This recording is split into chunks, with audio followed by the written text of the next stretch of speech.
Hi ரோகில். இப்போ எங்கே போயிட்டு இருக்குன்னா, ரொம்ப நாள் கழிச்சு 2 மாதம் கழிச்சு இப்போ தான் போட்டுக்கு போயிட்டு இருக்கோம். 2 மாதம் விடுமுறை இருந்துச்சு, அதனால் ரொம்ப கஷ்டமாக இருந்து இப்போ தாங்க போட்டுக்கே போயிட்டு இருக்கோம். விடுமுறை சம்மர் டைம், 60 நாள் விடுமுறை. அது எதுக்குனாக்கா மீன் உற்பத்தி ஆகிறதுக்காக நாங்கள் 2 மாதம் விடுமுறை ஆகும். மீன் வளத்தை அதிகரிக்கிறதுக்காக நாங்கள் வந்து 2 மாதம் வீட்டில் இருந்துட்டு இப்போ தான் போட்டுக்க தொழிலுக்க போகிறோம். இது வந்து எங்களுக்கு புதுசாக தெரியுது. 2 மாதம் கழிச்சு போகிறதுனால கொஞ்சம் ஜாலியாக இருக்குது. ஆமாம், ரொம்ப ஹாப்பியாக போகிறோம். நாங்கள் 2 மாதம் ஸ்கூலுக்கு லீவ் விடுற மாதிரி எங்களுக்கு 2 மாதம் லீவ் விடுவாங்க. அந்த 2 மாதத்தில் மட்டும்தான் ஜாலியாக இருக்கும். ஆனால் நாங்கள் ஜாலியாகவே இல்லை. காரணம் தொழிலே இல்லை. ஆமாம், வேற எந்த தொழிலுமே இல்லை. அதனால் ரொம்ப டைட் ஆகிடுச்சு. மணி ரொம்ப பற்றாக்குறையதுனால ரொம்ப கஷ்டத்தில் போட்டுக்கு போகிறதுனால ரொம்ப ஜாலியாக ஹாப்பியாக போயிட்டுருக்குறோம்.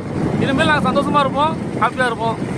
இதுக்கப்புறம் தொடர்ந்து 4 நாளைக்கு ஒரு வாட்டி வீடியோ அப்லோட் பண்ணுறேன். மறக்காமல் பார்த்துருங்க. டாட்டா, பாய். பாய். மறக்காமல் சிபிஐ மீனவனை சப்ஸ்கிரைப் பண்ணி வச்சுக்கோங்க. Love you so much.